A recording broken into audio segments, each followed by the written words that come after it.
Hello, this is Jeff Nyquist, and we have another edition of Friends and Enemies.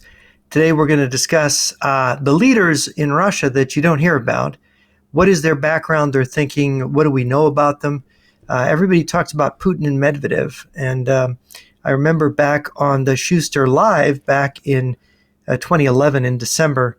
It's a TV talking head show in Kiev in Ukraine. Former Ukrainian President Leonid Kravchuk was on the show, and he made a very unusual comment. They were kind of talking about soccer, and then they suddenly started talking about Putin running for president again in Russia, and Medvedev was the president then, and Putin was the prime minister. Medvedev was sort of standing in for him. And they asked Kravchuk, well, what do you think about Putin, running for a third term? And he said, well, it doesn't matter. Putin and Medvedev aren't real leaders. They're sort of, errand boys and actors.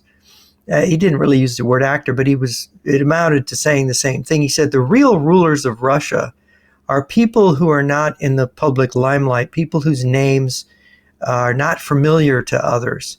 And it was funny because the Ukrainian foreign minister was on the show, and the Ukrainian foreign minister, Schuster, turned to him and said, well, what do you say about this?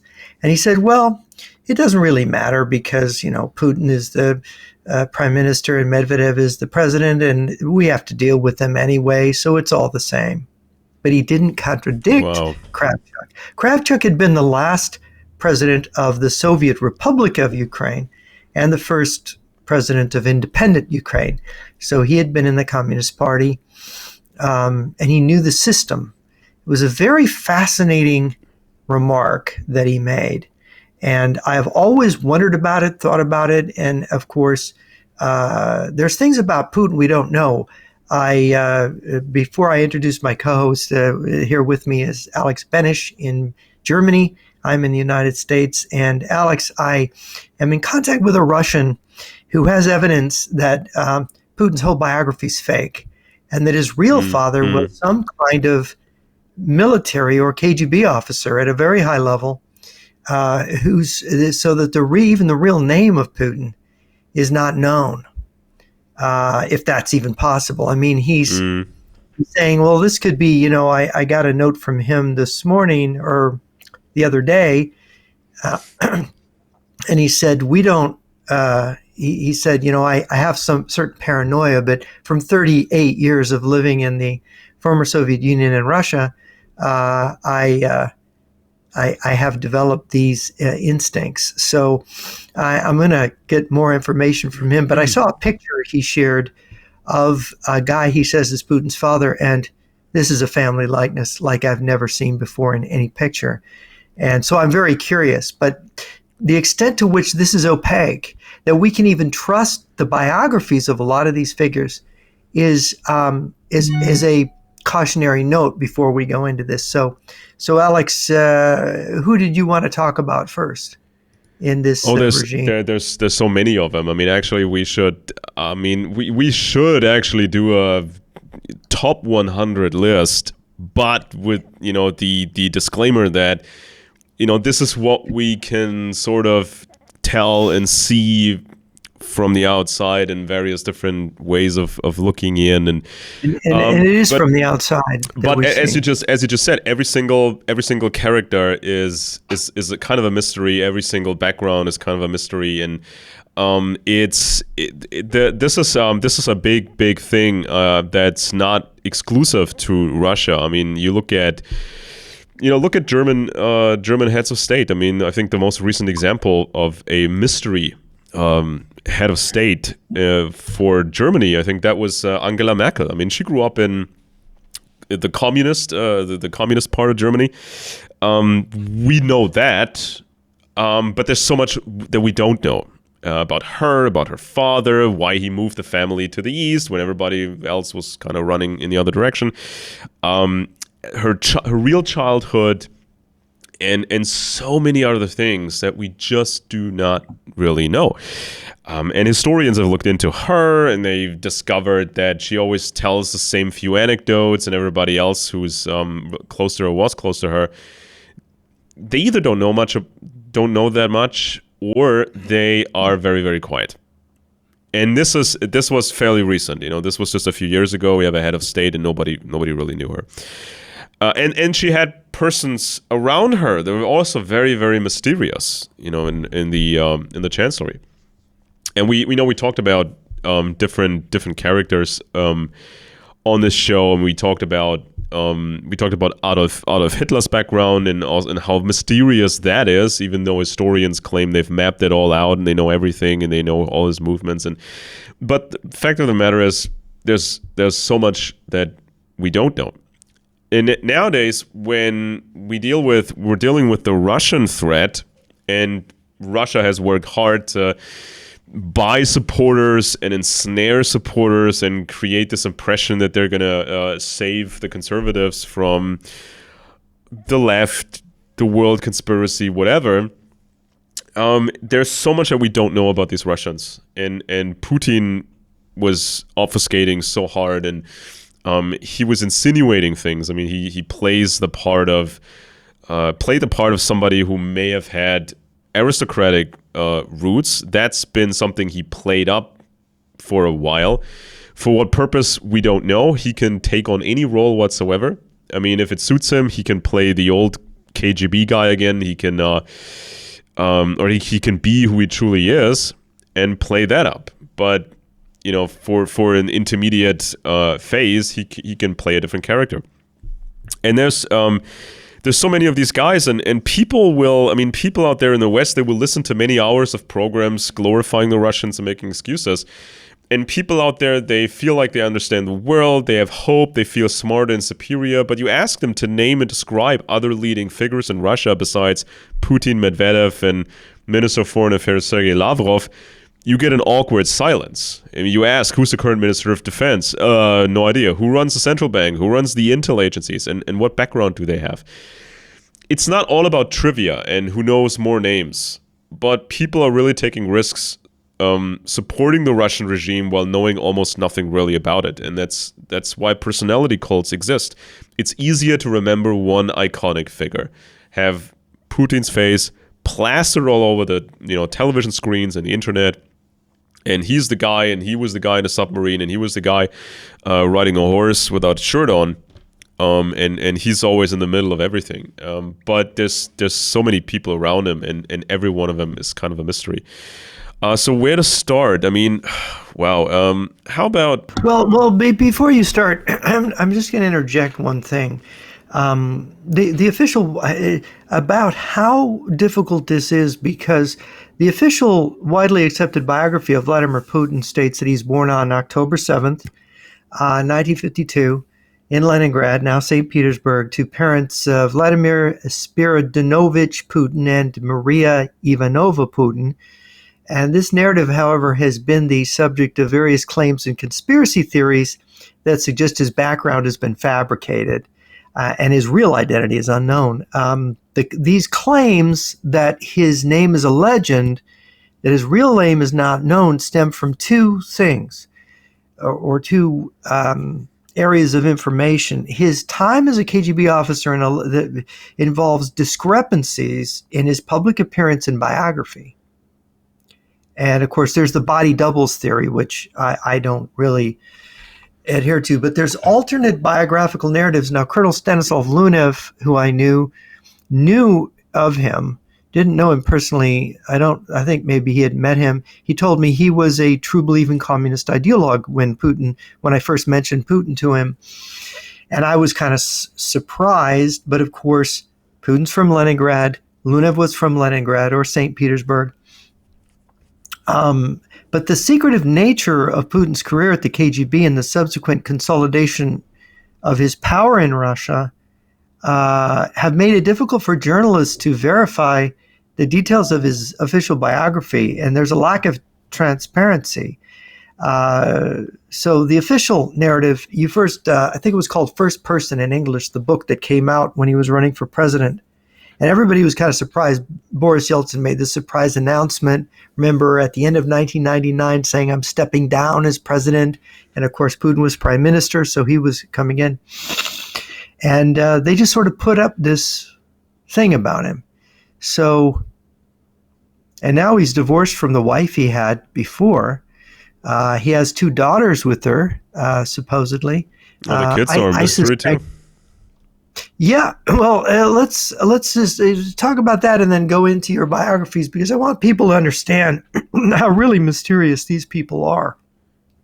Yeah, I mean, for a long time in the Cold War, it became a daily task for the CIA, other Western intelligence agencies to try to further map, influential Soviets and what are they up to, and can we really identify them, and can we find another piece of the puzzle that was this person's life, supposedly.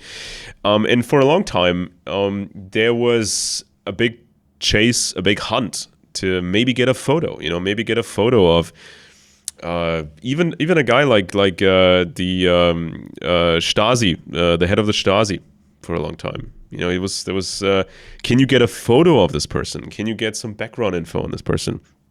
Can you find scraps of information, or maybe have a source shine a little bit more light on this? But because in a closed society like the Soviet Union, you can fabricate identities as you please.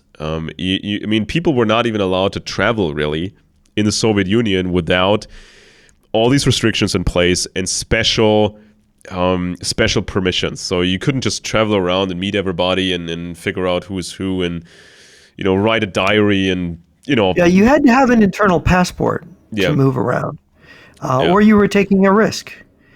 There were people who moved around. There were people that lived sort of off the grid, so to speak. And I've talked to some of those people. They had a very difficult life. They would have to get odd jobs, mowing lawns, doing what Mexican illegal aliens, you would say, would do here in this country, working largely for people who were more well-to-do in the Soviet Union, which would be members of the party or people that profited from the party's rule.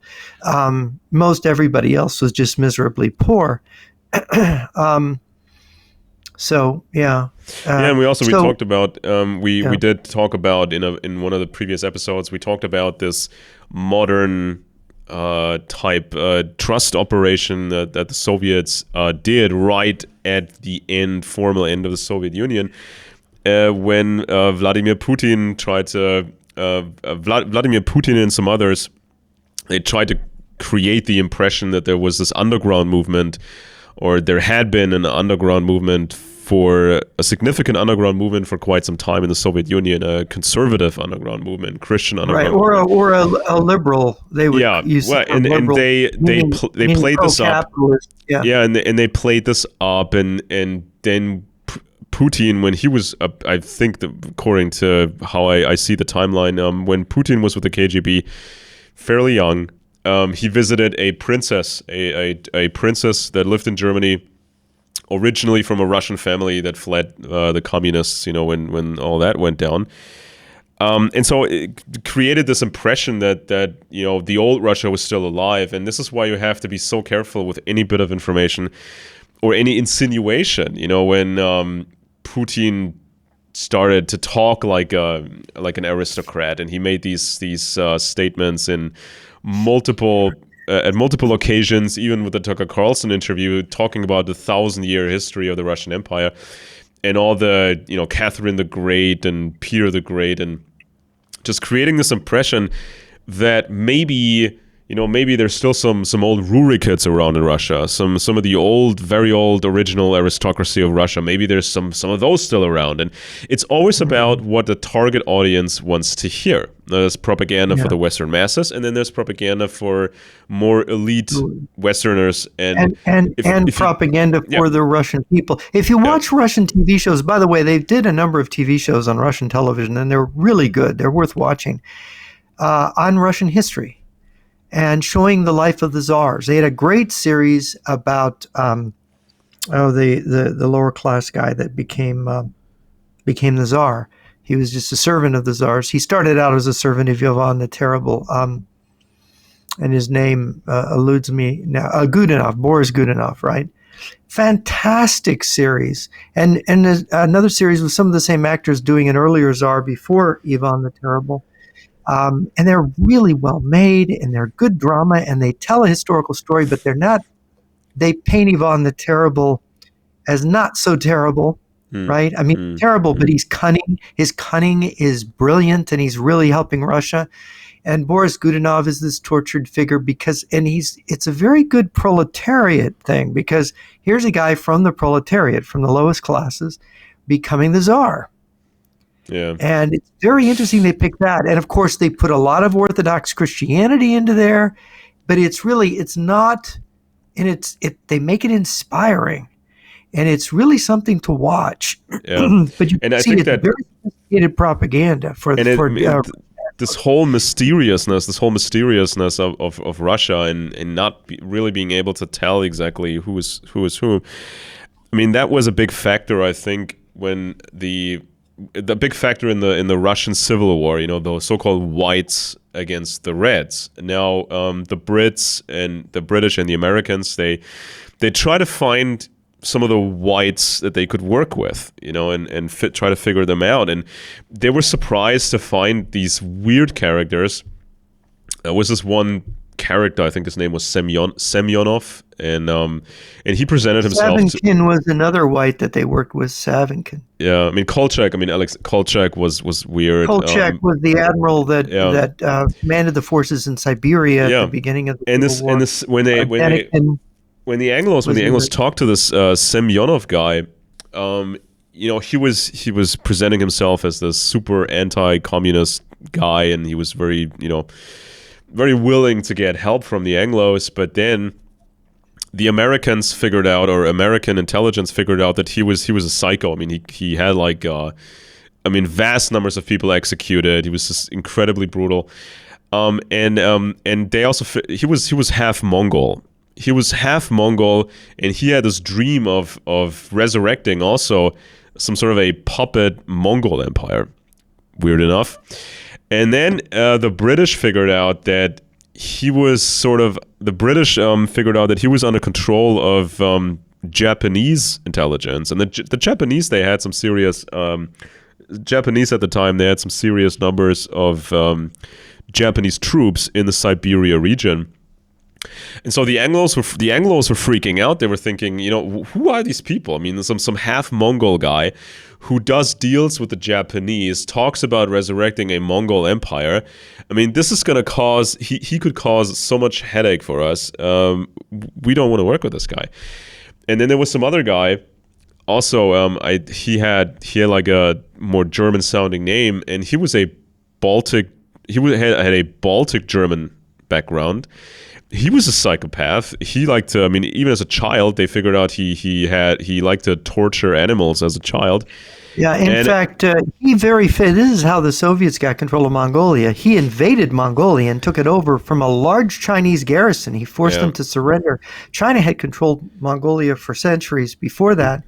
The Mongols had ruled China after they took over China from Mongolia. But yeah, this guy, he was a guy that lived on horseback. Yeah, he was from the Baltics, but he was ultimately hunted down and killed by the Red Army. And I just pulled that up just so I can get the. Yeah, he was a very strange character. This is a guy who I guess maybe dreamt of being like the great Khan or something. So exactly. Alexander Kolchak, that was kind of Alexander Kolchak from the Whites. He called himself the Supreme Ruler. Kind of a fascist dude, and he was responsible for the so-called White Terror, alongside generals. It's very strange to see an admiral commanding armies in Siberia. Yeah. and there were these generals, and these weird generals and warlords such as Grigori Semyonov and Roman von Ungern-Sternberg. And so, as I said, Semyonov was a half Mongol. And he was so much under influence from Japanese intelligence that the British eventually stopped paying him. Japan had 72,000 troops in Siberia. 72,000 troops in Siberia, wanted to keep him around as some sort of puppet. American intelligence estimated that he was responsible for executing 30,000 people in 1 year. Then this other guy, his full name is Nikolai Robert Maximilian Freiherr von Ungern-Sternberg. Okay, that's his name. Had a Baltic German background, claimed to be from the lineage of Genghis Khan, or Batu Khan. He claimed to be a descendant of Batu Khan. Are you talking about Sternberg? Sternberg, yeah. He claimed to be from a descendant of Batu Khan, aimed to restore Imperial Russia as well as the Mongol Empire, or some sort of puppet Mongol Empire. They called him the Mad Baron. Yeah, exactly. Yeah. They called him the Mad Baron. This is kind of like why it's so important for many influential groups, why they shield their members even as children. Because if you figure out from multiple sources, okay, this guy used to enjoy torturing animals when he was a child, and he was a complete psycho, a textbook psycho as a child, that can influence, other people's decision to work with him or not. And so you want to keep those things secret. You don't want everybody else to know how this person really is. And so that's why all the mystery. And when it came to maybe you can refresh my memory, but maybe it was Ungern Sternberg who took Mongolia, not Semyonov. Well, they had isn't he the one that made the Asiatic Cavalry Division? Yeah, they had some almost like they almost formed their mini empires, or wanted to form their own mini empires. And he styled himself the new Genghis Khan. Okay, so it's not Simonov, it's Sternberg, but he was part of that same. Yeah, he was completely. He was mad. He was completely nuts. mad. He was nuts. Yeah, and you see, this is why the White Army. That White Army came close to succeeding if Poland had not negotiated with the Lenin government. Yeah. When Poland started to invade Russia and Ukraine at this time, and if they had not negotiated, it is thought that they might have collapsed, because the white forces were converging on Moscow, and if the Poles and the whites had come at the same time, but by negotiating with Poland, they were able to shift their forces and crush the whites, then move back and invade Poland. This is the Polish-Russian War. Went on at 1919, I think, was going on simultaneously with the Russian Civil War, and of course there was a civil war in Finland, and there was Russia had French, American, Japanese, and British troops on its soil. Yeah, it was a crazy time, and it's so important. It's so important in history. It was so important in history to be able to gauge the other person, to gauge another leader. Is this a potential ally? Is this always going to be an enemy? And how is this person really? Will he betray us? It's so important, and this is why information is so key, and this is why information is shielded. I mean, there were so many opportunities in hindsight in history, for the French to combine forces with the Germans early on, and then with the British, and they could have taken it all over. There's so many possible scenarios that never played out, but it always came down to who was getting along with whom.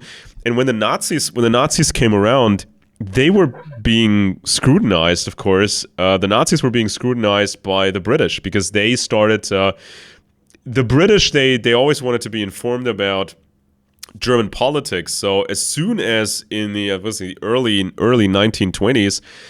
As soon as Adolf Hitler became a politician to some degree, of some status, this is when the British took notice. This is when they started to look into his background and try to find his secrets and family secrets. And so at some point, the Nazis wanted to so hard to schmooze with the British and pull them to their side, but the decision ultimately was made against that on the British side, even though they pretended otherwise for strategic reasons, and that's been they fooled the champagne salesman. Yeah, but it wasn't enough, because the British were more mature, the British were more experienced, and they knew that ideological statements were not enough. Charades and whining and dining was not enough to really get a picture of who these Nazis were. Yeah, the champagne salesman was Ribbentrop, by the way, who always promised Hitler he could make the British into their ally. So what the British did was that they made assessments. Who's this Nazi? Who's that Nazi? And the Nazis, they came from these horrendous nobody families, and so the decision was made to not work with them, really. And even Hitler tried to erase his past. Tried to erase the place that he grew up in, and there was secret assessments made of his psyche, drawing from all these different sources. And we talked about this more than once on the show. There's still secrets that you can't. I mean, there's still things we don't know, even from the declassified psychological assessments of Hitler. Because I think it's highly likely that Hitler's father probably poisoned all three of his wives, and at some point maybe the 14-year-old Adolf may have figured that out and poisoned his old man for more reasons than just that. There's so many things that we don't know about these iconic dictators, and so we have to be super, super careful. Yeah, well, and this is a fascinating story. We've talked about this before about Hitler's father's wives. What were they? Were 2 or 3 previous wives, and they died. They all died, and conveniently. And of course, Hitler's mother then started getting sick, and then all of a sudden, the way his father died fell over in a pub. It was like, was that a poisoning? Did Hitler, to defend his mother, do that as a 14-year-old? Yeah. Interesting speculation, but I have a question for you. When we talk about the British deception of the Nazis, which is an example of another country other than Russia using deception, and the British, of course, used very ruthless tactics in Ireland and in their empire. The British ambassador to Germany in 1939, Neville Henderson, was a real close friend or buddy of Hermann Goering, and appeared to be very pro-German, very soft on the Nazis. Was that an act? Because when he was recalled when the war started, he had a lot of really harsh things to say in his testimony in Parliament. I've seen film of him giving this testimony, and he seems like a very different person than he's depicted in a lot of the histories. I think when the British, or the highest level of Britain, when they devised this deception operation, I think it must have been clear that it would work the best if the biggest number of people involved, British people involved, if they actually believe the nonsense. It's like some people, they need to be really in on it. Some people need to be more fully briefed or almost fully briefed, but there was a lot of people that were just supposed to. They were also supposed to buy the deception. Also supposed to make friends with the Nazis and make it seem more believable. I mean, it just works better that way. My understanding is that Neville Chamberlain's strategy was, if the West could be at peace with Germany, then Hitler could be free to move against the Soviet Union, and that was all right by them. And of course, this set up a situation where Stalin, and the reason this is important for today is that we're in the setup phase of World War III now. And of course, the alliances and the way they work. So the Kremlin had everybody mulled out. So here Stalin is seeing Neville Chamberlain with this foreign policy of saying, yeah, let's be buddies with Hitler. Hitler will go east. Yeah. And then we'll get rid of the Soviet Union, and then Hitler will probably undo himself at some point in the future because he's such a kook. And of course, the tripping point was that, the sticking point was in this strategy, and this is what appeasement, I think, was really all about. And everybody gives Chamberlain, I think, an unfair rating, because Chamberlain wasn't just simply naive. He was giving Hitler the benefit of the doubt because he was saying, look, we did give the Germans a raw deal in the Versailles Treaty. Let's come clean and admit that we weren't very nice, that we didn't use Wilson's 14 points, as the American president had promised, as the basis of a sort of a equal treaty of peace. Germany was severely punished. And but now let's make use of Hitler. And of course, in 1938, they go to Munich, and they give the Czech, the German part of Czechia away, the Sudetenland, and then of course it's all set. But at the same time, they're very worried about a double cross from Hitler. And the big problem is Poland, who was, by the way, glad to grab some Czech territory themselves. Poland did not want Colonel Beck, who was the foreign minister of Poland. He saw Hitler and him. They had a non-aggression pact. Did you know that, Alex? Did I lose you? No, I'm still here. Yeah, Germany, one of the first things Hitler did is make a non-aggression pact with Poland. Always got to be careful when Hitler makes a non-aggression pact with you. And Hitler also proposed demilitarizing the western border. So, and then he had told Beck, look, we're going to have a future fight with the Soviet Union. Poland and Germany need to be aligned. And there goes my camera. Sorry about that. They need to be aligned.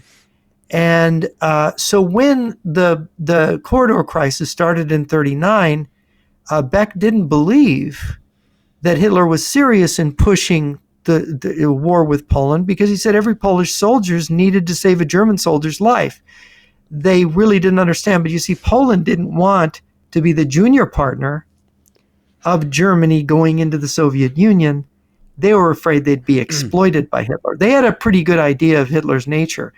And so this idea of Hitler going east wasn't realistic. It couldn't work for Poland. Poland ultimately had to stand up to Hitler. And then you had the guarantee given by Russia, by France. And I think that the Russians might have helped this process on by their agents of influence. I don't know for sure. Obviously, in the minds of the British.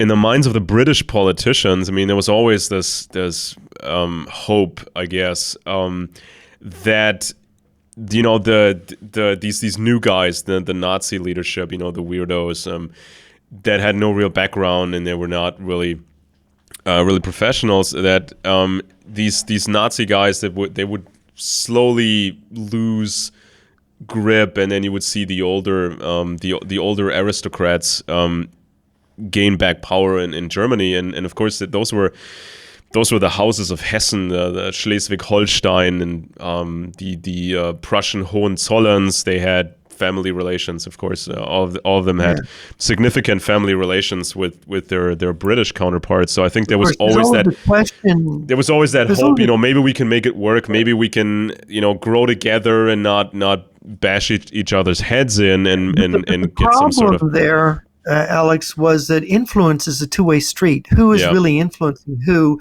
Who is really playing who? And I think that the British were better at foreign policy than the Hitler regime.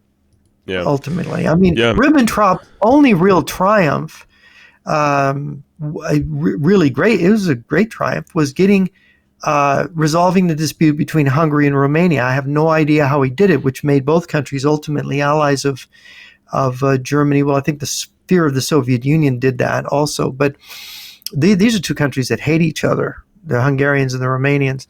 And of course, they had to keep their relative armies away from each other in the field because they might turn their guns on each other. But they did use Hungarian and Romanian armies on the Eastern Front. This foreign policy was not. I think someone did an IQ test of the captured German leaders at Nuremberg, and they found that Ribbentrop had the lowest IQ of all the captured German leaders. And of course, Hermann Göring, had he had a genius IQ of all those leaders. And that's also interesting. But anyway, how this relates though to what's happening now, I just want to make this point before we've gotten off a topic on these leaders. A force is stronger. I mean, a country such as Russia today, a country like that, a power like that, or a superpower like that, is more dangerous obviously, if the leadership is very tight and experienced, and they hide who they are, for the most part, they hide their secrets, and they trust each other because of that multi-decade vetting again, and working together. And this was the weakness of the Nazis, because this was a very young regime. They didn't have that experience, and with it's not as easy as looking Vladimir Putin in the eye and looking into his soul and knowing who this guy is. No, yeah, George W. Bush, I In the saw West, into his I mean, soul. in the West, we have in the West, as I said, we have mysterious heads of state. I mean, in Europe, weird politicians, weird heads of state. You don't quite know who they are, who they work for. But on the other hand, you have this solid block of Russianness over there. They know who everybody is, and they know who they are to each other. And we seem kind of oblivious to their system over there, and we seem to be oblivious to who these politicians are that we have. I mean, how many people were surprised about Trump, and then surprised again, and then surprised again, and then surprised again, even though it should have been, a president who's very clear, very straightforward. There needs to be, of course, an element of surprise, for against the enemy, but it was just too much surprises when it came to Trump. And well, the thing is, people also believe what they want. But anyway, I wanted to make a parallel between World War II and the politics leading up to the war and today. And the Russians have a tool that others don't have, other than diplomacy, to reinforce their diplomacy. And that's their agents of influence inside the governments of different countries. You had Harry Hopkins in Washington, and FDR was very much supporting Poland, and the British policy of supporting Poland, intransigence with Germany. I mean, if Poland had been smart, they would have made some kind of an agreement with Hitler and agreed to go with him as a junior partner if they wanted to preserve their existence. But they thought that because they won the Soviet Polish War, or they survived it, they survived the Soviet invasion, or the Red Army invasion, because it wasn't really the Soviet Union, although it was the Soviet government. They survived the invasion. They thought they could hold out against Hitler, and they really had the illusion that Hitler starting a war with Poland was going to be unpopular and his government wouldn't last. And this is what Polish politicians thought. Who made them think this? I'm thinking there's Russian agents of influence in the Polish government, masquerading as ultra-nationalist Poles. We know that Hitler's circle, Martin Bormann, and the head of the Gestapo, Heinrich Müller, were Soviet agents, and others were undoubtedly in the Nazi hierarchy, because the Nazis recruited freely from the Communist Party. And of course, in Neville Chamberlain's government, who were the moles? Well, we know there were moles in British intelligence. And of course, so all these Western governments, and I don't know enough about the French government at the time, but I'm sure the French too. But the British were the leaders. And I think that the Russians engineered the failure of appeasement with their agents of influence in Warsaw and London. I think they really did engineer it. And of course, Hitler helped by absorbing the Czech rump state in March of 1939, which really put an end, really made appeasement politically impossible for the British because of public opinion swinging against Hitler in Britain. But I think this was engineered on the side. Nobody knew at the moment that appeasement was going to fail as a policy. It failed step by step. Somebody really had evaluated Hitler's character, right? It all worked to the benefit of the Soviet Union. Because why? Because Stalin made the Ribbentrop Pact in August 1939 with Hitler, the Molotov-Ribbentrop Pact, and the Western countries ended up fighting each other, and the Soviet Union was there. Stalin was laughing, saying, oh no, they're all fighting each other. This is the beginning of what Lenin had called the Second Imperialist War, which Russia would enter later in and just clean up. That was Stalin's idea. He was following Lenin's plan. And this is in Ernst, the book Stalin's War. And it was before Suvorov wrote about this. But now we look today. We look at this situation where you've got this active attempt, and I believe it's agents of influence, to turn America against Europe. And I heard it from one of Trump's advisors. I've heard this line: Germany is the real enemy of America. Russia should be our friend. I've heard it from MAGA people. And this has become so deeply, and I think it's a Russian influence operation. It's the same thing they did in World War II. They're trying to, it's sort of like you have a bag of tricks, and the trick that worked the best in history, you want to play that trick again. Oh, look, we drew to an inside straight and we won, right? You're playing poker.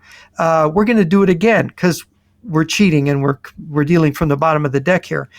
And I think that's what we're seeing with Trump. And of course, this goes back to what we talked about the Epstein pressures. And you're seeing all these stories about Trump and Epstein being really good friends. And there's the lady that sued Trump who claimed she was raped by him. Am I remembering that?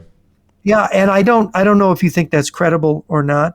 But anyway, it's secrets it's interesting. And secrets. There's a parallel in that they're using their agents of influence and these narratives to try to force this disagreement. And they did it. Imagine they got Germany and the West to go to war with each other, and they're sitting there in 1939 laughing. Yeah.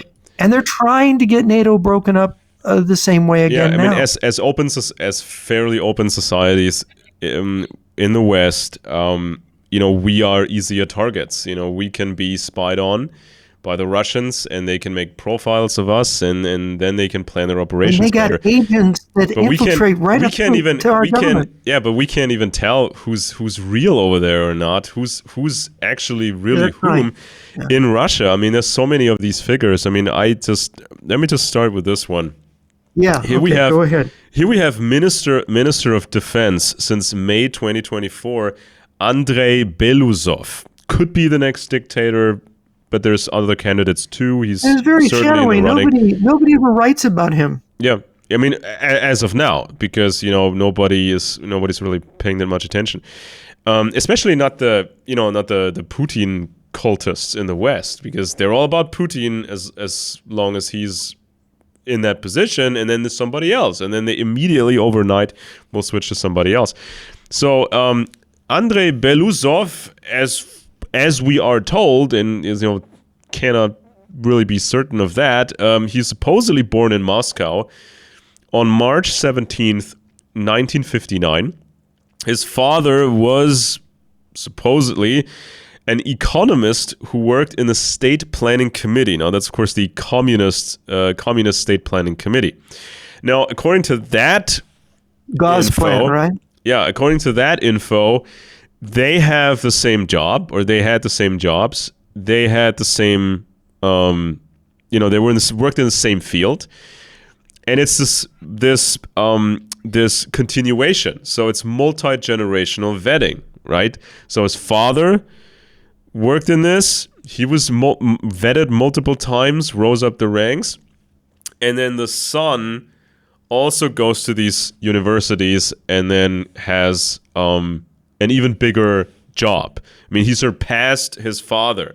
He became even more influential than his own father. And this is, I think, something that that is kind of lifted. It's an obvious technique to have this multi-generational vetting. It's something that European aristocracy has used for a long time, varying degrees of success. Because you used to have time. Time was, things were not going as fast as they are today. So you can just cultivate these people, see how their children are, and then vet again, and then vet the children, and then the children could rise up higher than their parents. So Belousov studied economics at the Faculty of Economics of the Moscow State University, and he graduated with honors with a major in economic cybernetics in 1981. So was he really smart? That would be communist economics, and how to build socialism is really what it was. Yeah. And we don't, I mean, it's like we don't know exactly why he graduated with honors.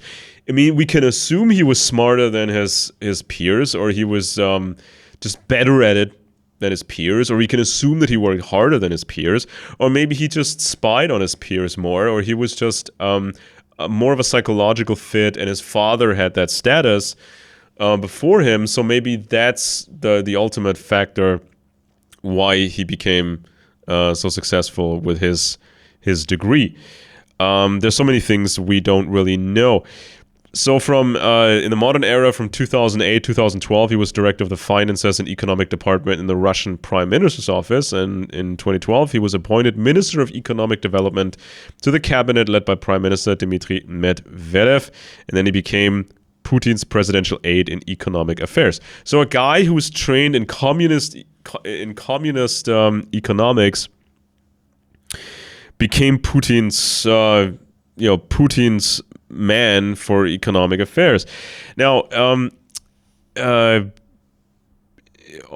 he's reportedly the only economic advisor who supported the Russian annexation of Crimea in 2014, which is interesting because it came at a high price, and it came with consequences that are economic and thus also become military consequences in terms of the arms industries and buying parts and selling oil and gas.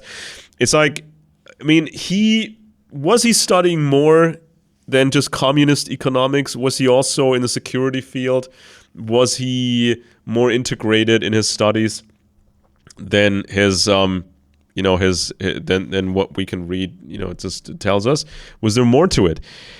And Belousov even became first deputy prime minister of Russia. So a lot of trust was put into him. And in 2024, Putin appointed Belousov Minister of Defense, replacing Sergei Shoigu. And of course, Belousov has no training in military affairs. He's an economist. And so people commented on this, and they said that Shoigu's replacement with Belousov signals that Putin believes he will win via outproducing and outlasting Ukraine and is preparing for many more years of war. Alexandra Prokopenko, fellow at the Carnegie Russia-Eurasia Center, said that Putin sees the war in Ukraine as a war of attrition, and Belousov is supposed to help transform Russia's heavily militarized economy into a war economy.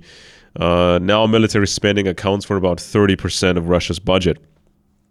Now, he was, he was not a full classic Soviet economist. He was also involved in, the future plans, because as we know, socialism was not going to be, not necessarily forever in the public. Well, and of view. course, war communism, or a fully mobilized war economy, is a socialist economy where the state controls much of what happens. Yeah, and so he was tasked with finding new ways, to find the money necessary, and so there was these new institutes that were being formed, and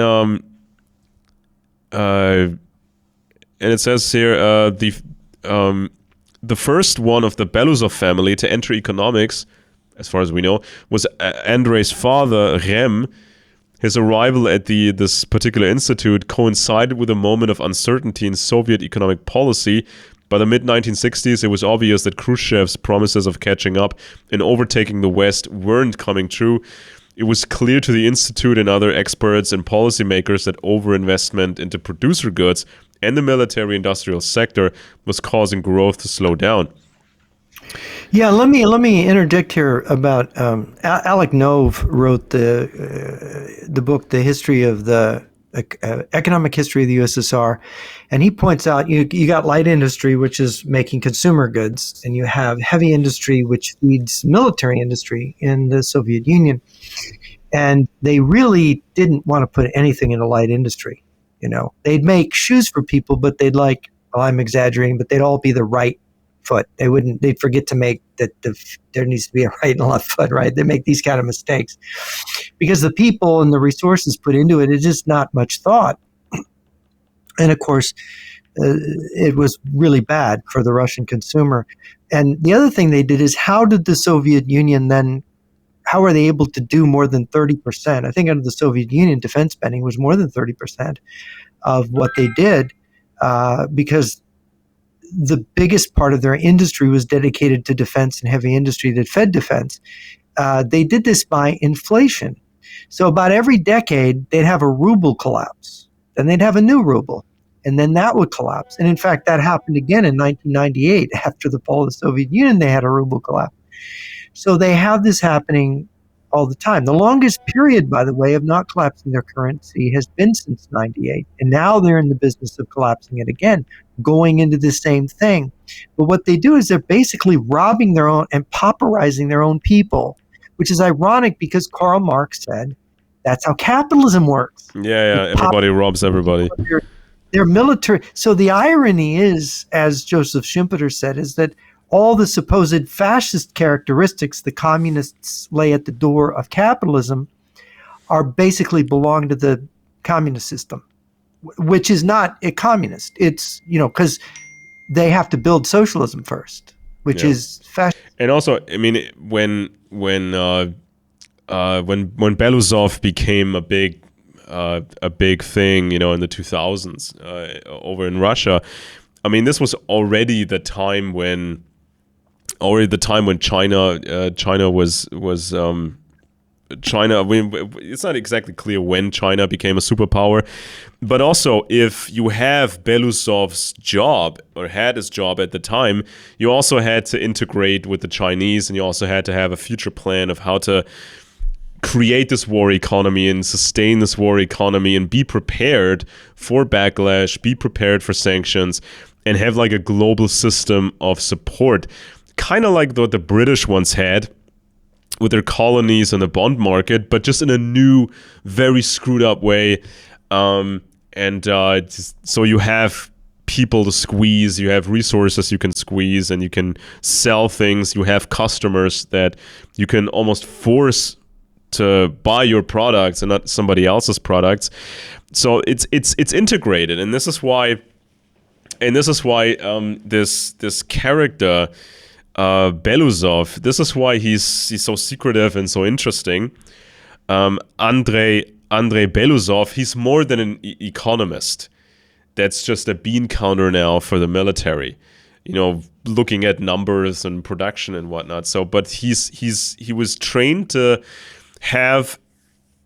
be able to form this international force, this international production and consumption system to sustain the types of wars they were going to have.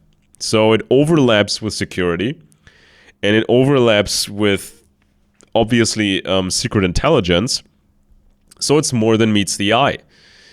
I mean, it's guaranteed that, almost guaranteed that he, people had an eye on him. KGB had an eye on him when he was when he studied economics. Just like his father did. This is how people get, again, recruited. The children of people that already work for you, you recruit the children now. So a lot more than meets the eye. Very secretive guy. Andrei Belousov could be the next dictator. Then we got the current governor of the Central Bank of Russia, Elvira Nabiullina. It's interesting to note that Russia copied many, many elements of the Western banking system. From the way they have the way they run a central bank, and also these merchant banks. They're very elitist. They're too big to fail. Sberbank and other banks.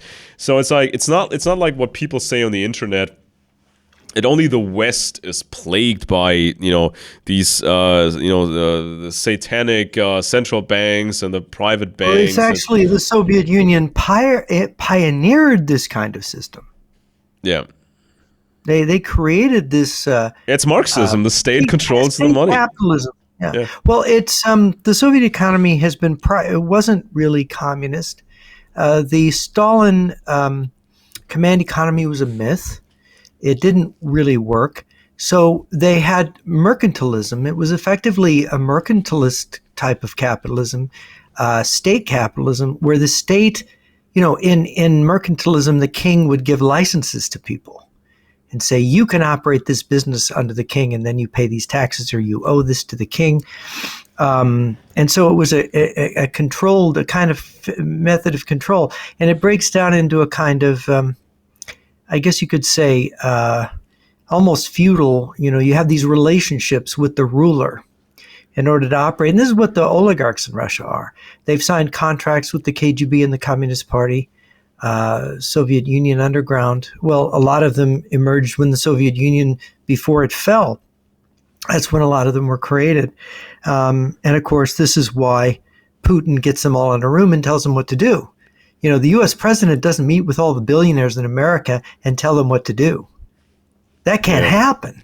And then he doesn't murder them when they don't do what he says, like they do in Russia. So that's part of the Russian economy too. Yeah. So this woman, Elvira Nabiulina, I mean, she's kind of in the public view a bit more than the other guy we just mentioned. I mean, you see her name in the papers or in online articles, sometimes when they talk about the state of the Russian economy, because she has the job of stabilizing the ruble, keeping it all together, which is a monumental task, and she wanted to stop, and she was basically forced to continue.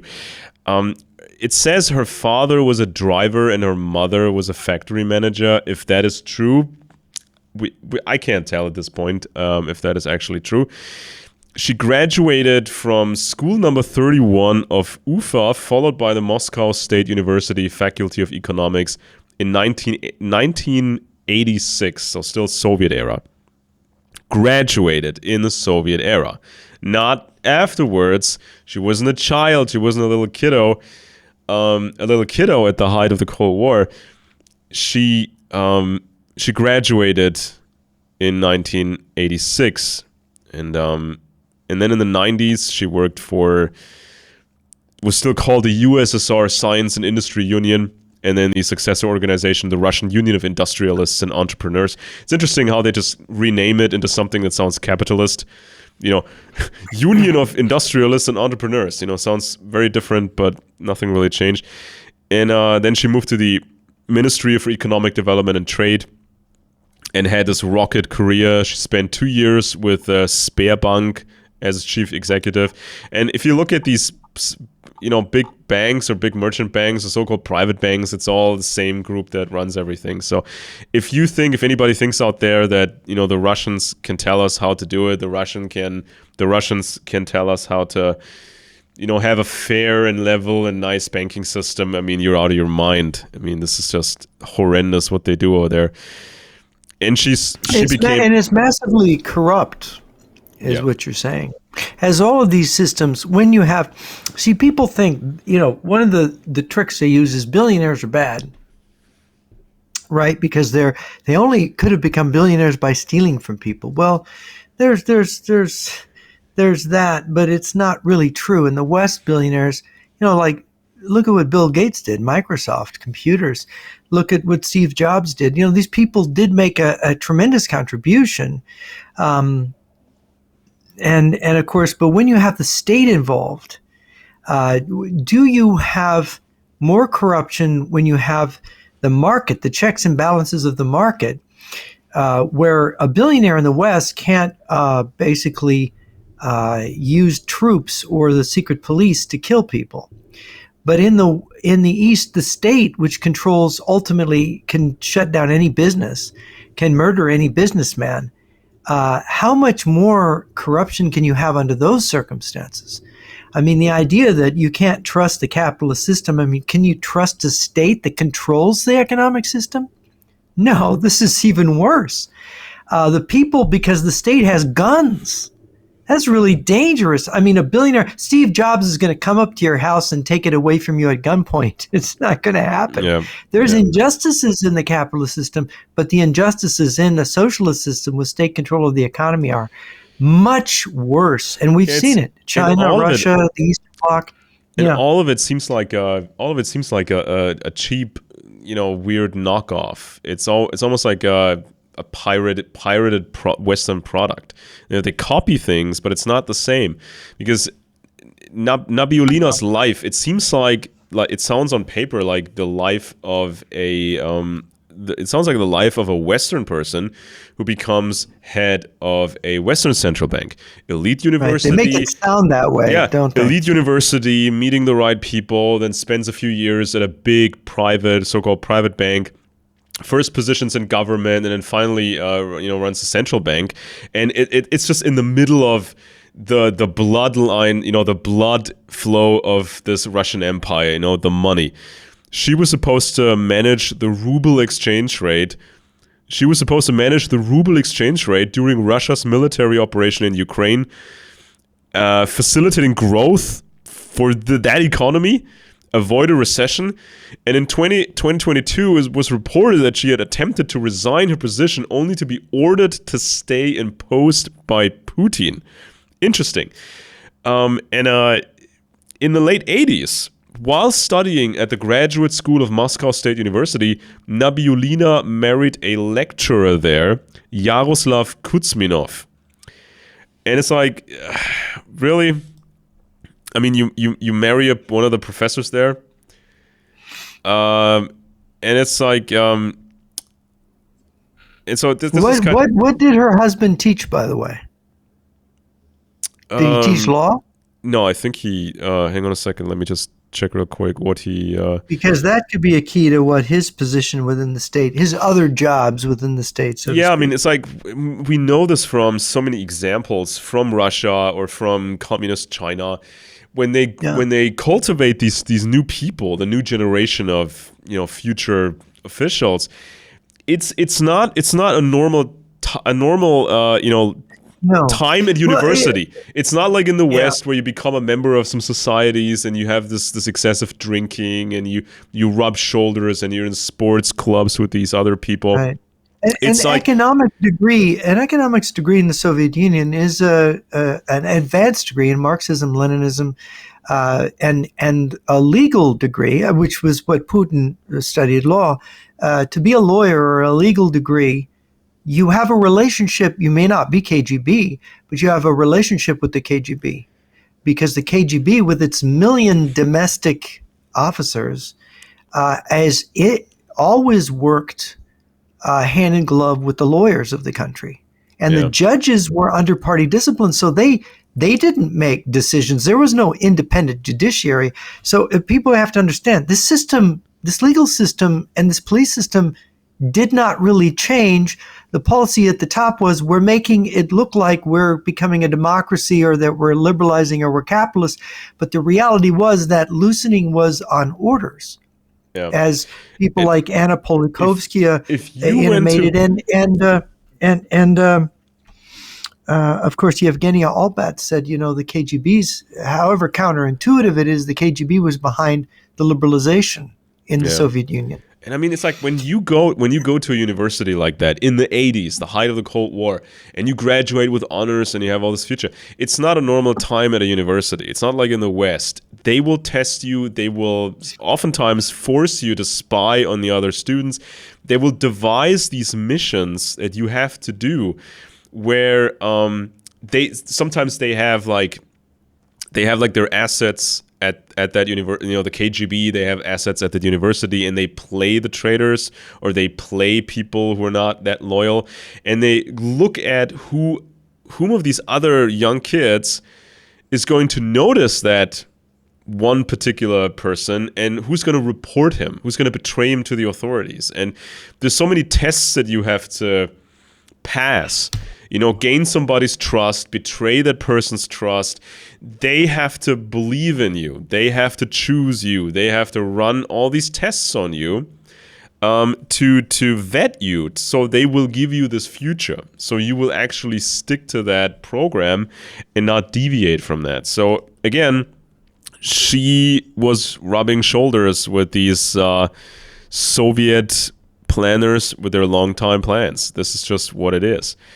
Next on the list, his nickname is Darth Vader. He is Igor Sechin, and he looks like a total creep. Sechin was, by the way, he was deputy prime minister when Victor Bout was jailed in Thailand before he Gun was runner? extradited to the U.S. Yeah, the gun runner who was caught giving communists. He was caught because a U.S. I think it was a DEA agent pretended to be a communist, a FARC guerrilla leader, and he met with him and got all this information on him, and that he and this U.S. agent said, "Oh, I'm a communist," and Victor Bout said, "Yeah, I'm actually a communist too. We're on the same side." And of course, he was very close to Igor Sechin, and Igor Sechin is one of the few people in the government of Medvedev as prime minister, and then Putin, who would openly say that he was a communist, that he still believed in this. Yeah. Even though Putin has said, he likes Marxist-Leninist ideas. So Sechin is and now I think Sechin is at Gazprom. I think he runs that now, if I'm remembering right. But go ahead on Sechin, an important figure. It's like, oh yeah, he runs this, he runs that. Well, what was his training officially? He graduated from Leningrad State University in 1984. Again, it's the same generation. They're all in the same kind of generation. They all graduated in the 80s. And it all works hand in glove. So he graduated as a linguist, fluent in Portuguese and French. In the 80s, he worked in Mozambique. He was officially a Soviet interpreter. I mean, I don't know about you, Jeff, but if I was to pick, one of the lamest cover stories for an intelligence officer, I would call my officer, a linguist and an interpreter. Well, of course, what was he interpreting? The orders given to the communist leadership of communist Mozambique at the time in the 80s. Mozambique was, I think it was a self-decreed Marxist-Leninist country, as was Namibia and Angola at that time in the 80s. And who else speaks? And of course, Zimbabwe. Yeah, and who else speaks Portuguese? South America, Angola, Brazil, Angola, and Brazil, Brazil. Part of the Portuguese Empire that broke up when you had a sort of a Marxist a sort of takeover in a NATO country, crisis in the 1970s. You had Franco and Salazar, had been the longtime dictators of those two countries, and Portugal went through this crisis. Portugal is a very strange country, but it's a very important country because there's so many Portuguese-speaking populations in Africa and South America, mainly Brazil and South America. So then in the 90s, first half of the 90s, roundabout, he worked at the St. Petersburg mayor's office and became a chief of staff of the first deputy mayor, Vladimir Putin, in 1994. If he was a linguist, why would he be qualified for that position? I mean, because St. Petersburg was the economic window, the economic gateway of Russia, and they were doing a lot of trade with European countries, and he would have been helping making the deals with Portugal and the Portuguese-speaking countries.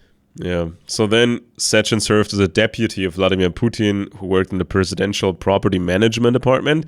They were selling everything and just pocketing a lot of money and giving out licenses and all that stuff. So then in the later 90s, Sechin was the chief of the general department of the main control directorate attached to the president, led by Putin. And then in 1999, he was appointed head of the secretariat of the prime minister of Russia, Putin. Sechin was the first deputy chief of the Russian presidential administration. So wait a minute. A linguist, officially on paper, a linguist and a translator now is so close to the head of state. I mean, who buys that? Who believes that for a second? It's these. Of course, they all want to cultivate languages. Look at Putin. He knows German. He knows English. Yeah. The Russians are very good at studying foreign languages. And this is where we fall down in America here. And it's like, when in the novel 1984, when this person, the protagonist of the story, figures out that, figures out how the dictatorship works that he lives in, he gets to understand that a dictatorship, a leadership group is only really in power if the leadership can determine the next generation of leaders. If you're truly in control over the next generation, then that's a serious dictatorship. Everything else is just amateur hour. You're hand picking your successors. Yeah. You're hand picking who are going to be in those slots. There's no freedom here where the people are actually voting and people are proposing different ideas. The ideas are already set. They're masking the fact that they're still Marxist-Leninists, and they're hiding this fact. Yeah. And this is you've been talking now about economic people, and of course Sechin. So what else do you have on Sechin? Do you have anything else on him? Well, he became in the 2000s. He was deputy chief of Putin's administration, running all sorts of things. Appointed by Medvedev as a deputy prime minister. Right. According to Stratfor, Sechin acts as boss of Russia's gigantic state oil company Rosneft and commands the loyalty of the FSB, the intelligence service. Thus, he represents the FSB's hand in Russia's energy sector. Okay, so wait a minute. It's not Gazprom, but Rosneft. Yes. Okay. That's very important, by the way. Look at what oil is for Russia now in terms of revenues and selling to India and China. And interesting, right? So some KGB people, basically intelligence people, graduated in the 80s, in the height of the Cold War. So some of them, they represent the intelligence community in the energy sector. Some represent the KGB and the economic planning sector. And on and on and on. So it seems like you have an economist running the military, the Ministry of Defense. Yeah, and it's like like you need staff and some people that are high enough in the system. They are supposed to know everybody's secrets. They're supposed to know everything over there. But further down the line, there's a strict separation. You're supposed to know enough to do your job, your part of the job. But you're not supposed to know anymore. And their orientation in college was Marxism-Leninism and that direction. And their policies are to integrate with the other communist countries and to prevail over the West and to fight this an economic war and to mobilize Russia for World War III.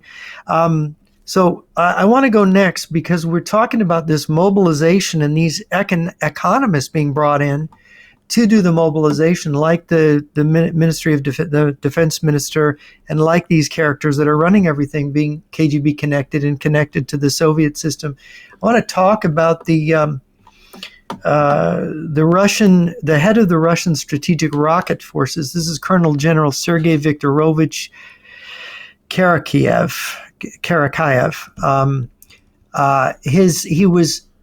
He's attended the civilian academies and administration, as you would expect, which is really, these are Marxist-Leninist academies. He's a guy who was, in his 60s now, who graduated in 1983 from the Rostov Higher Military Command and Engineering College. He later graduated from the Military Academy of Felix Dzerzhinsky in 1994. It was still called the Military Academy of Dzerzhinsky then. And what was taught in that is where strategic rocket forces commanders are prepared. So he's trusted enough going to the Rostov Higher Military Command and Engineering College in 83 to then go on a decade later and attend, and they only take the brightest people in the strategic rocket forces. This is where they take really smart people who have leadership talent. And what is it that they teach? We're teaching in 94, in the 80s and 90s, in this military academy, the Dzerzhinsky Military. By the way, that Dzerzhinsky Military Academy is now the Peter the Great Academy. They had to, for appearance's sake, change that name. Well, what they teach is the foundation of the teaching of the rocket forces commanders, and they teach technology and technical things too that they have to know, like how to keep our rocket unit in supply.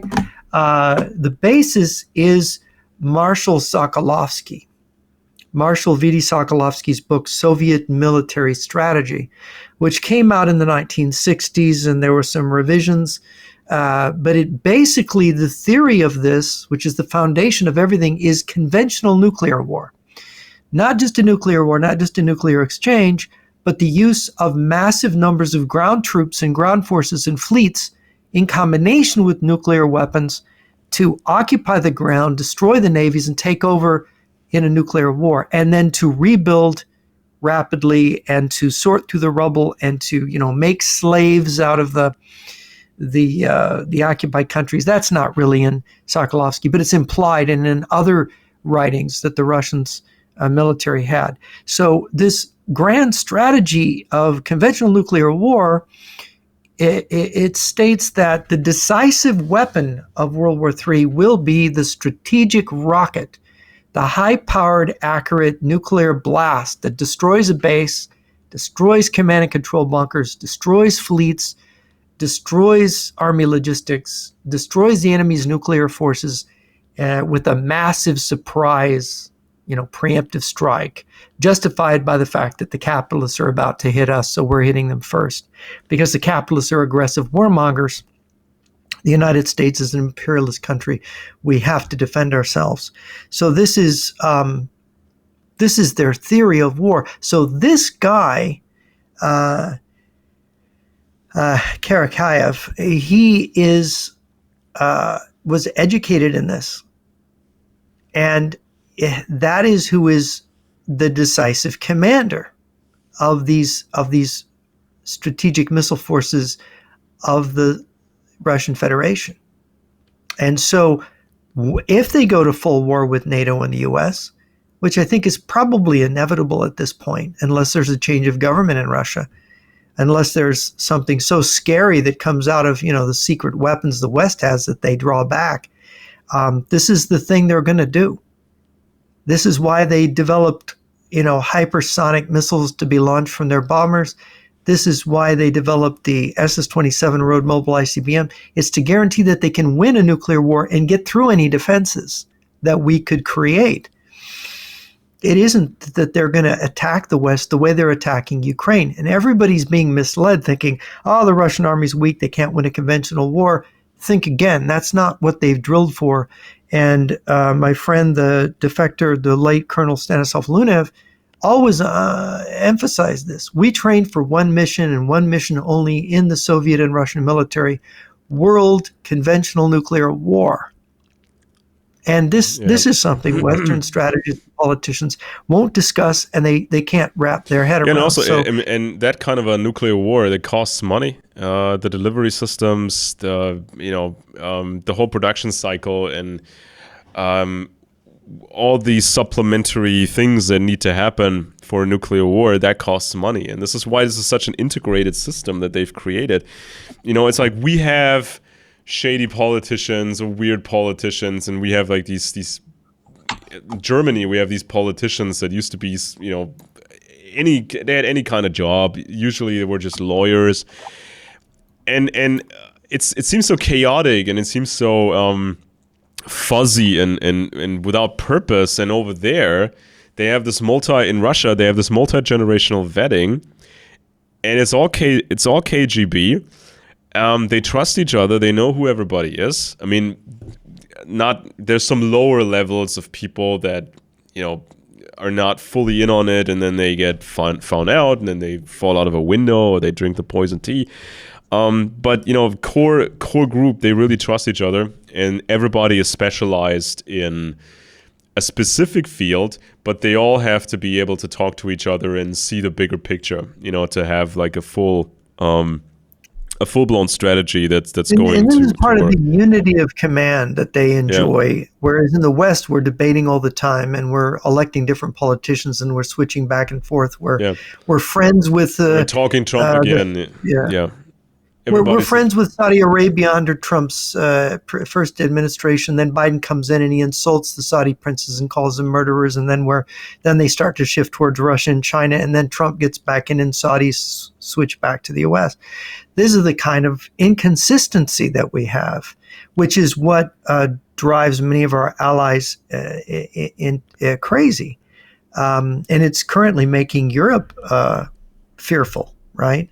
That Trump is going to abandon them. Yeah. And also, as I said, everybody's everybody's debating Trump again, or they're debating another politician again, and they talk about trans people. They talk about this topic and that topic again. But over there, you have this multi-generational focus, a multi-generational vetted KGB team of experts that do nothing else but to plan for ultimate victory. And that's kind of the difference. And we see that now when, especially these economic guys, these economic KGB people right now, we see the wheels turning where they indoctrinate more children.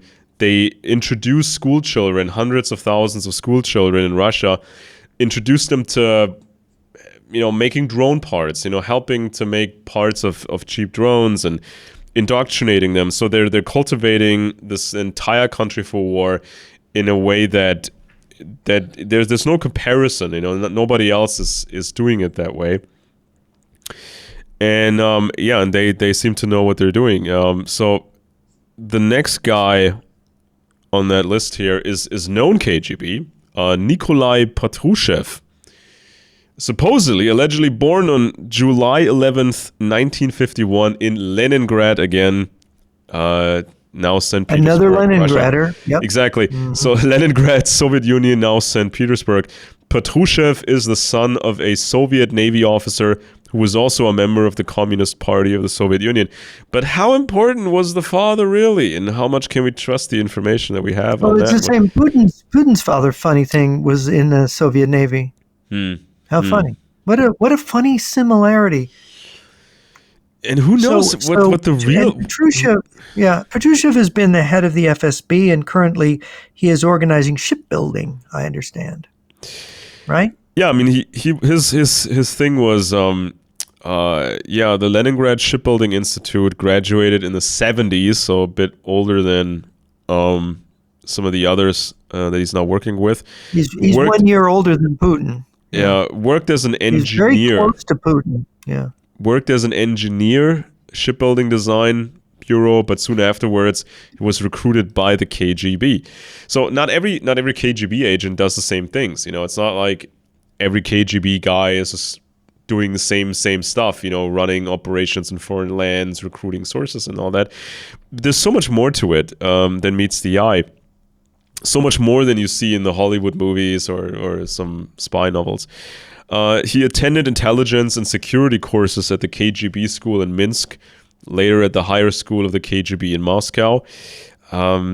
Patrushev has known Putin since the 70s. They worked together in the Leningrad KGB, and as you mentioned at the beginning of this episode, some of the timelines don't add up. Some of the descriptions, the stuff just doesn't quite add up. So how sure can we be who met whom exactly when, how close they really are? Because officially, according to the information that's out there in the public, Vladimir was this kid who was frustrated with his upbringing, and he hated the Germans. And he watched these television shows or these film productions glorifying the KGB, and that motivated him to become a KGB officer. And he wanted to, go on foreign missions and blah, blah, blah. And so he joined the KGB, and then he just started some missions. That's what we were told. But usually it's multi-generational vetting, and it's very much with a purpose. It's not like, I think I'm going to be great at this intelligence thing. I want to be a spy, but I have never worked as a spy, so I'm going to try my luck as a spy. If Russia was full of guys that had this mindset, let's just try it out. I want to just try this thing out and see what comes out of it. Russia would not be as much of a threat as it is today. Then Patrushev becomes secretary of the Security Council of Russia, involved in all kinds of things.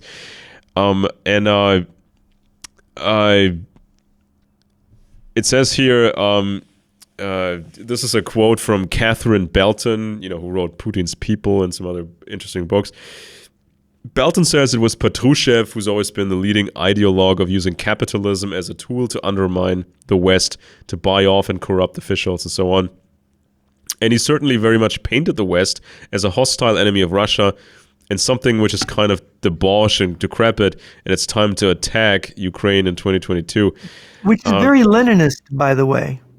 Yeah. And the defector Anatoly Golitsyn said this is exactly what the strategy of the KGB and the Communist Party Soviet Union was, to use capitalism as a weapon of socialism. The Chinese have done the same thing.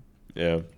Yeah, and also his children are also in the family business, so to say. State security? His eldest son is officially a banker and the deputy prime minister for agriculture.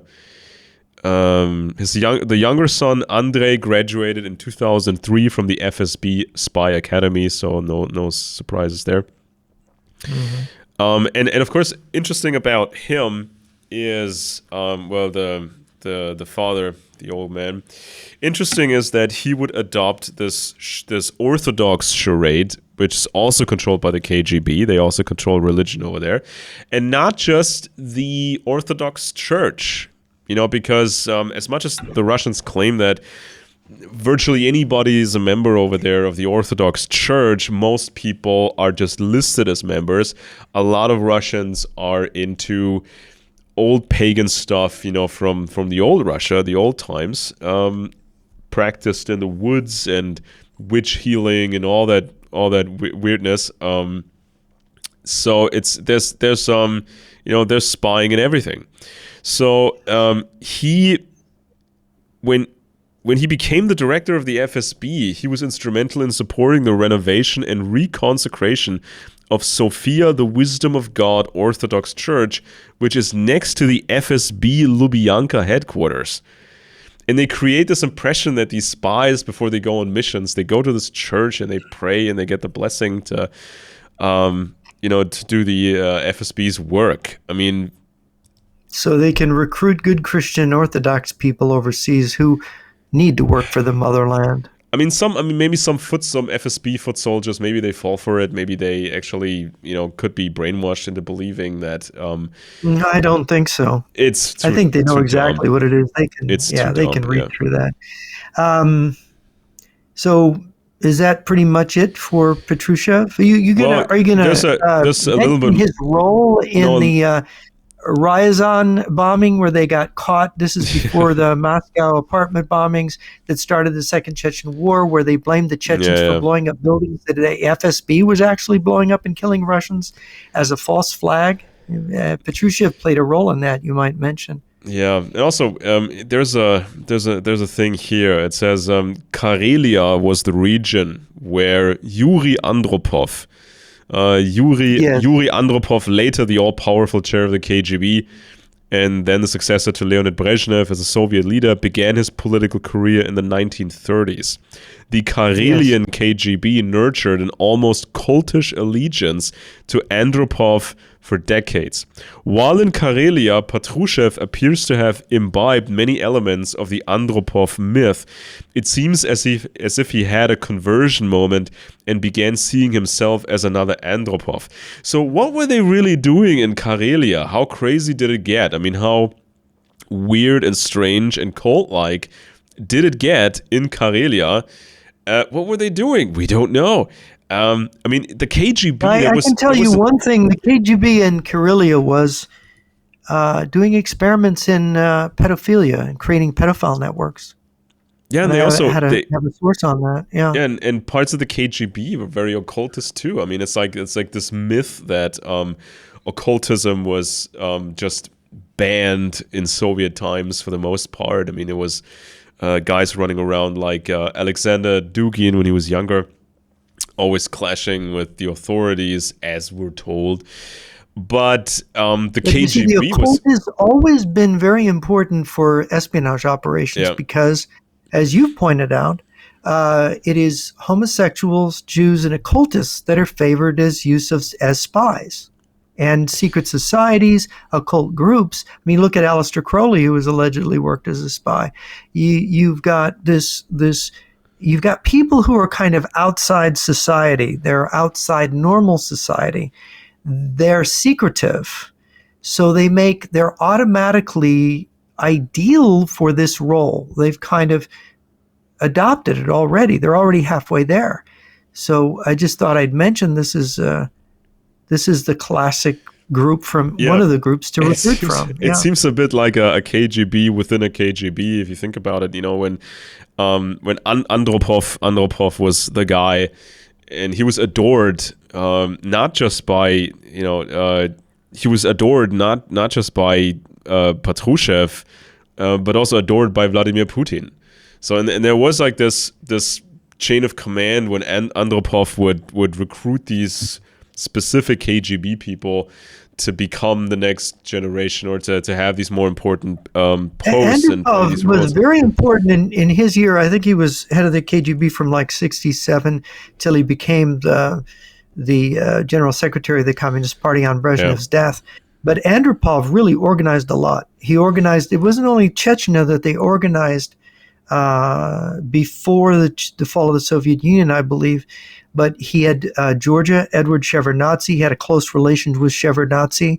And in Georgia and the Georgian Interior Ministry, which they used in lieu of the KGB because of Stalin and Beria, they didn't trust Georgians to be in the KGB. And then you have Gaidar Aliyev in Azerbaijan. So all these important, and Aliyev's son is the head of Azerbaijan today. They were proteges of Andropov, and they were both heads of the Communist Party of their respective Soviet republics and heads of the security service. The MVD in the case of Shevardnadze in Georgia, and the KGB in Gaidar Aliyev. He was the head of the KGB and the Communist Party of that country. And those countries are very important. They wanted to nail them down. And I think this is why I just don't believe that Azerbaijan is independent. When Shevardnadze came back and nailed down Georgia, I think he just got old, and it sort of, the Rose Revolution happened. But they've nailed down Georgia again. Georgia doesn't dare get out from under Moscow's thumb. Yeah. So they've always maintained these are very key places for them, and it's like in Kadyrov, he's the Gauleiter of Chechnya today, and he's very loyal to Moscow. I mean, so what are they doing with these? Yeah. I mean, there were so many foreign visitors to the Soviet Union at some point. When people became heads of state, even sometimes. It wasn't Keir Starmer. Keir Starmer one of these. Yeah, wasn't Keir Starmer one of these guys? They visited the Soviet Union. All the social democrats and labor leaders in Europe were and they always come back with this. They always come back with this cover story or this story, and they say, well. What was it? I think in the case of Keir Starmer, we restored a monument which has an anti-fascist meaning, and we didn't want it to be too political, not be too much in your face communist or anything, because we just want to make a statement against fascism, blah blah blah blah blah. So they come back with a story, and somebody else comes back from the same thing, and they also tell a few stories. But what really happens when you go over there? I mean, even in modern times, after the supposed fall of the Soviet Union, it's not just wining and dining. It's not just the champagne and the 5-star women that they bring to the hotels. I mean, what other creepy stuff do they do with these guests, especially when it comes to occult belief systems and things that are more powerful even to the human mind than just champagne and women and money. I mean, it all works together, obviously. I mean, you can make that work together.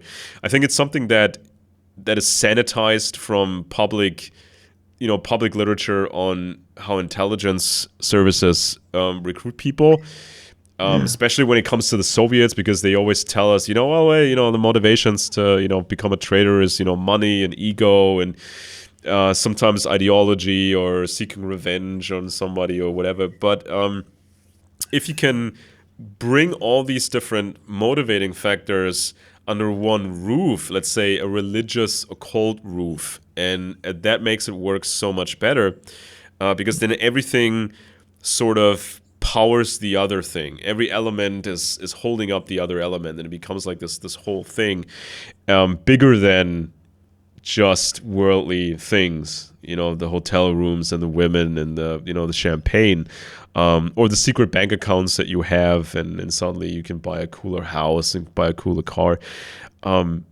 But there may be something, much more creepy to it. So again, there's so many things that have to be investigated further, and it's really hard to do.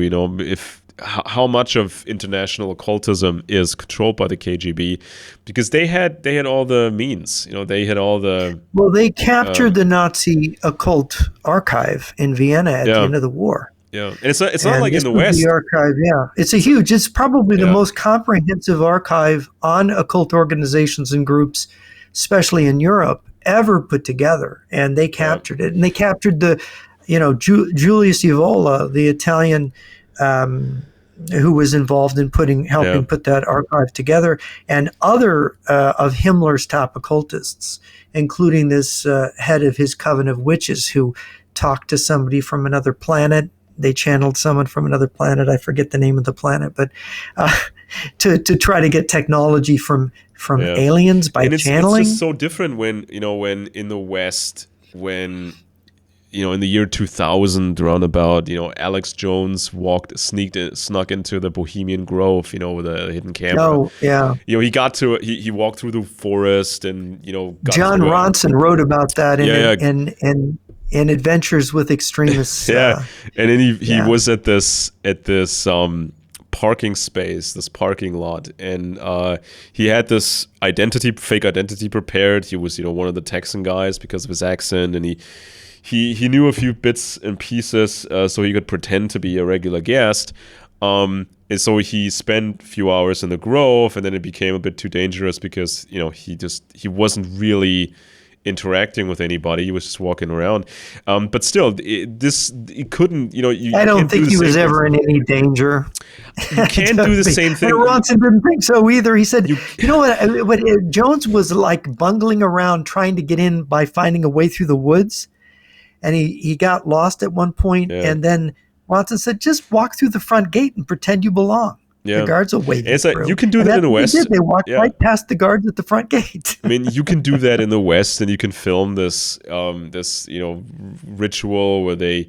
It wasn't a ritual. It was like the magic flute. It was a burning of care. It was like a Masonic thing, and you can film that, but it's not the same in Russia. Or there was a break-in once in the Skull and Bones headquarters, or that place at Yale that they have. Somebody broke in and stole membership lists and stuff like that. So, and it's like, I mean, in the U.S., there's always things always get found out. There's things always, or many things that come to light at some point. And in Europe, it's even worse because these places are so crammed. And Germany, it was so hard to maintain secrets in Germany unless you had serious money and serious power, because it's so crammed full of people, and people know where you're from based on your accent, and it's hard. It was hard work to keep a secret over here. But in Russia, they can do whatever they want. I mean, especially in the Soviet era, they could declare whole areas to be closed off, fenced off zones. They have guards, people guarding it. They have people guarding it, and if you walk in there, they don't just arrest you or escort you out. They will torch you with a flamethrower and then you just disappear. You're never found again, and you never existed. They can scrub you from the official record and tell everybody that ever knew you that you didn't exist. If you're a historian who gets interested in these areas and you write about it for some other publication, they will poison you. And I think this is what happened to Marina Kalashnikova, who died more than a decade ago of cancer after being verified. She was given mercury, probably laced with a radioactive element. German doctors determined that. But we're getting to the end of our time, and there's one character who I believe is the best candidate for the real brains, the real top leader of this elite, of this secret Russian elite, whose name is infrequently mentioned, and that's Sergei Vladimirovich Stepashin, He was born the same year as Putin, and he's a Leningrader, right? Like all of them. And I might mention why all these people are from Leningrad KGB. It's because the guy that formulated the Russian long-range KGB strategy under the Brezhnev Committee, which was Sokolovsky was on as well, formulating the military side of that, was Nikolai Mironov, a KGB general and a head of the KGB in Leningrad, St. Petersburg, a close friend of Leonid Brezhnev. Brezhnev, he liked to cultivate people who had strategic thinking. Brezhnev did. This is how Brezhnev got to be, I think, Khrushchev's successor, was that he did this work. He organized the strategists. He found these brilliant people. Sokolovsky was their best military strategist coming out of World War II, became the architect of their World War III strategy. And Mironov was the architect. He died, by the way, in 1964 in a plane crash going to the Yugoslavia when Khrushchev had a meeting with Tito. They were sort of trying to patch things up.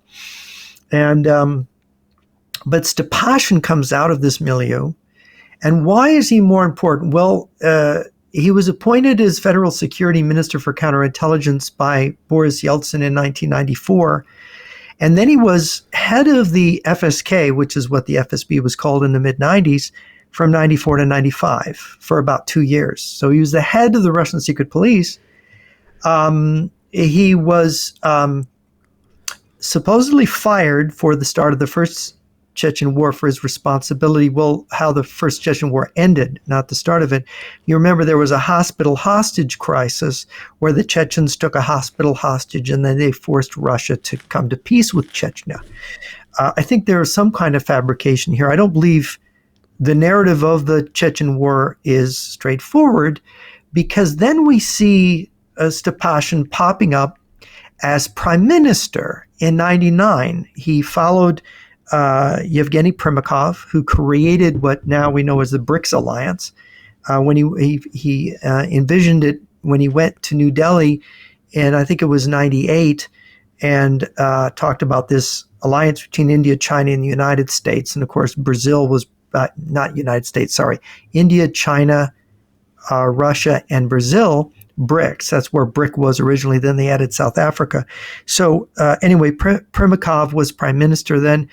Stepashin followed him. I think he was appointed in May of 99, right when the Kosovo War was winding down. And he basically organized the Russian government that Putin inherited, because Putin was then made prime minister immediately after him. So he's only prime minister for what, three months? May to June, July to August, about 3 months. And what was interesting is that Putin publicly said, or was quoted as saying, well, if Dagestan becomes like Chechnya and becomes independent, good riddance, we don't need Dagestan. Russia doesn't need Dagestan. And so there was this incursion in Dagestan, which the older Kadyrov, the father of the present leader of the Chechens, publicly said that Stepashin had organized the Islamic rebellion in Chechnya when he was interior minister and when he was prime minister. And that Putin had admitted this when Kadyrov confronted Putin when Putin was prime minister and the Second Chechen War broke out. So he was integral to that Second Chechen War, which sort of made Putin popular, helped to move the Russian Federation closer to Sovietism. He was engineering the whole thing, and Stepashin is super bright, very, very smart. And if you look at all his activities, he's got his fingers on everything all the time. Like, then he goes into parliament. And there's a story, I think he was manipulated. He became a member of Yabloko, which was considered the most liberal, free-thinking part of the Russian Duma. But it was all fake. I mean, he was out of this KGB milieu. He was a law professor out of the same law school that Putin came through. And what's interesting is that He then goes to the Ural Mountains to help build up the underground cities there, and has been doing all kinds of these kind of build-up activities for World War III. And there was an interview. Sobchak was, of course, the famous mayor of St. Petersburg in the 90s that Putin was deputy mayor under. Sobchak's daughter became like an info babe. She ran actually against Putin in one of the elections, and she was considered to have been sort of passed around as a mistress after Sobchak died of a heart attack when Putin first became president. And a lot of people suspect there was foul play there, but the daughter became like the mistress supposedly of Putin, and then these other people, and she ends up as this info babe. Well, she interviews Stepashin several years ago, and the interview is very interesting because Stepashin has no charisma. They would have liked him to be the president, but he had no charisma. He couldn't carry it off. I mean, he's ugly. He's got the personality of a cardboard box, but he's brilliant. So he does this interview, Sobchak, and at one point he's talking about what he's doing, and she bursts out in the middle of the interview, "You really do control everything." Right? Oh, no. Or something to that effect in the interview. So this is why, after following Stepashin's career and seeing where it's wherever he goes, something's going to happen related to that later that's important. What you see, because he is head of the domestic secret police before Putin. He's prime minister before Putin. He's organizing things before they happen, and so I think he's a good candidate for when Leonid Kravchuk said that Putin and Medvedev they don't have the ultimate final say. It's other people whose names most people don't know. I think Stepashin may be at the top of the list of those names. Well, yeah, I mean that's how that's how professionals play their game, and there's so many more of these that we don't have time now to go through them all. Alexander Bortnikov, director FSB, the intelligence service. He joined the Komsomol, the Communist Youth Party, youth wing of the Communist Party. League, yeah. In 1966, so he's significantly. I mean, he was very early into this. What was his birthday? What was Botnikov's birthday? I don't have his birth date here. He just joined the Komsomol in 1966, so it must have been like so he was born in the. He's about my age. Yeah, probably. Graduated from the Leningrad Institute of Railway Engineers. And was he from Leningrad? Well, he graduated in Leningrad, and according to the he's Times, a Leningrader too. according to the Times of London, Bortnikov and Vladimir Putin first met while both stationed in Leningrad in the 1970s. Bortnikov has never elaborated on any of this. Of course. In December of 2017, an open letter published by Kommersant, more than 30 Russian academics criticized Bortnikov for attempting to legitimize the Stalinist Great Purge in an interview he gave to Rossiyskaya Gazeta on the 100th anniversary of the establishment of the Cheka, in which Bortnikov said the archives showed a significant part of the criminal cases of that period had an objective side to them. Okay. What does that mean? Well, legit. I mean, he thinks a lot of cases in the Great Purge were legit. That's his opinion on it. Mm-hmm. Interesting. Well, Stalin's paranoia had a grounding. After all, he was an evil man, and there would be a lot of people that would be against him. And we do know it's true. Kamenev and Zinoviev really hated Stalin. Trotsky hated I almost Stalin. forgot. Trotsky disagreed with Stalin. Yeah. So, and he killed them all. Yeah, I almost forgot. Stalin's past was such a secret that it only after Stalin's death did the Soviets really start an investigation into Stalin's past, and then they figured out more about him because they couldn't do it while he was alive. So again, he was the dictator. He was the dictator for so long, but they all had doubts. They knew some stuff about him in his past. the official story didn't line up, as a revolutionary, a young revolutionary. So that was full of lies. And only after he died could they really try to figure out and reconstruct his past. So that's how secretive, these biographies are. Yeah. Well, anyway, if you've got enough, we can continue doing this next week. Oh yeah, there's more But yeah, characters. the difference between the Russian Soviet system and the people that came out of it, you can see, is this curiosity of their backgrounds and how so many, you could call it the Leningrad Mafia, but it's really, I think it's Mironov's crew, the people that the training academies that the KGB set up to train the people for the long-range strategy, the youngsters in the 70s, in the 60s and 70s and 80s that were going to run everything in the 90s and the 21st century. And of course, a lot of these guys, Putin's in his 70s now, a lot of these guys are in their 60s, some in their late 50s, but they all were educated in these academies. And it's no accident. You don't have young blood here. You don't see people who don't have this background, not yet. And you know that new cadres are being trained because remember what Stalin and Mao both said, it's cadres, cadres, cadres, right? It's all about this training people up.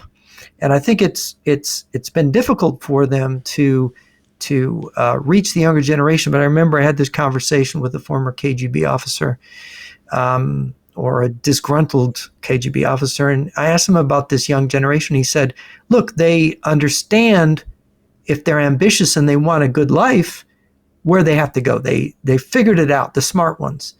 And they are not going to go against the system. They want to be part of it. And I remember there was a lady whose, I think it was her sister, was not a bank manager, but had a management position in a Russian bank. And they found out she was a Christian. And this is in like 98 or 99. She was fired and she couldn't get work in there again. So it was like they were sifting the cadres, looking at the leaders, and maybe it wasn't comprehensive, but there were positions they wouldn't let people in that they didn't think held to Marxist-Leninist philosophy in a general sense. Anyway, did you have any closing comments before we end the session? Well, I think it's a fundamental principle for an intelligence analyst, somebody who's dealing with unknowns or lesser known things. It's not. You don't always have the convenient files in front of you. You can't just tread on these old paths and just repeat old stuff over and over again. So it's always essential to avoid silly assumptions. Because based on the information that you have, there's multiple scenarios. There's things where you shouldn't have an opinion as of yet, or you shouldn't come to any conclusion yet, or you shouldn't start with a conclusion. And this is the thing about, just to interject, this is the thing about our knowledge. It's look, I make mistakes.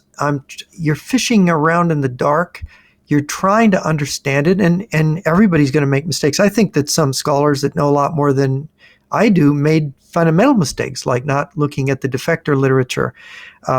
So you're exactly right. This is a terrible, murky area, but I think that the basic principle is know as much as you can about the deceptiveness of the system before you even try. And it's this cautionary tale. You can't think that the Soviet system is gone. This is what it has become, and it's still essentially Soviet. Look, they call it re-Sovietization. They're putting up statues of Lenin in occupied Ukraine. Why are they doing this? Because they're Russian nationalists? Can't be.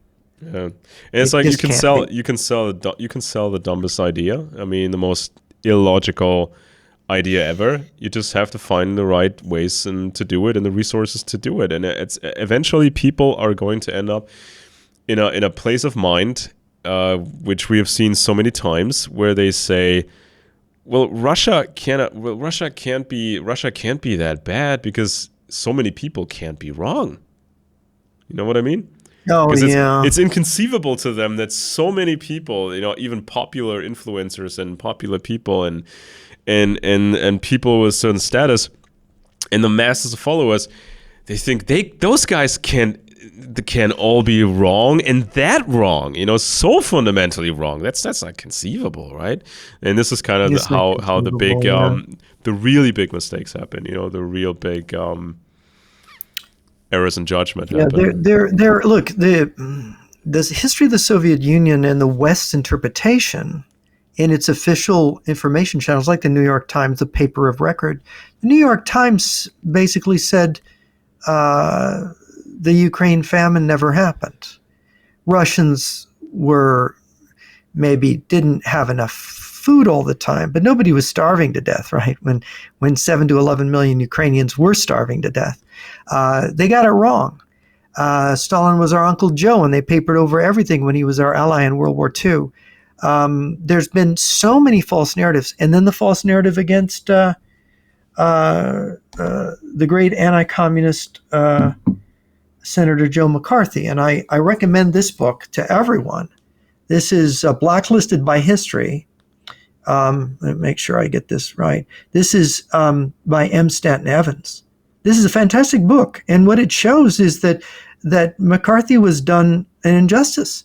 McCarthy was not this evil person. In fact, all the things they accused McCarthy of, they did to McCarthy, right? That's why this book is called Blacklisted by History. McCarthy wasn't blacklisting people. They were blacklisting him.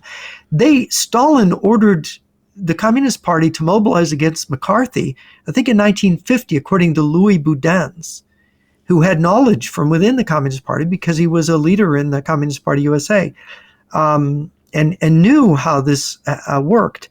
And so we have a falsification of history here in the United States regarding communism.